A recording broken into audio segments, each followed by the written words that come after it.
โอเคเจ้าเสือบอกขอนี่ขันเจ้าเข้าใจหาวิโยแก้ได้แล้วกับขอกับคณิตศาสตร์ CSCA เนาะโจมันบอกว่าเสือให้กลุ่ม A มาแล้วเสือขอได้ต่อไปนี้ถูกต้อง A B C D นี่เอามาเบิ่งเนาะวิธีแก้ง่ายๆเขาต้องเข้าใจก่อนกลุ่มจำนวนมันแม่นหยังอันนี้มันให้เขตค่ามาเนาะเขาก็เขียนเข้าใจว่าต้องเข้าใจว่า-2น้อยกว่า x น้อยกว่าหรือเท่ากับ3นี่คันว่าขีดเส้นอันจำนวนออกมามันจะเป็นเท่าใดมันจะเป็นอย่างซี่เนาะ-2เขียนไว้ก่อนอีหยังใหญ่กว่า-2ก็แม่น-1อีหยังใหญ่กว่า-1แม่น0อีหยังใหญ่กว่า0แม่น1อีหยังใหญ่กว่า1แม่น2แล้วขีดไปจนฮอด3โอเคแล้วบัดนี้เฮามาเบิ่งข้อ A มันบอกว่า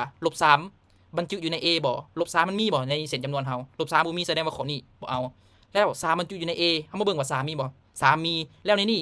มีคำว่าเท่ากับบ่มีแสดงว่าข้อ3แม่นถูกต้องโอเคเอาเลยแล้วข้อ C ข้อ D นี่เฮาเบิ่งบ่เบิ่งก็ได้ตัดถิ่มอันที่จริงมันผิดเพราะลบมัน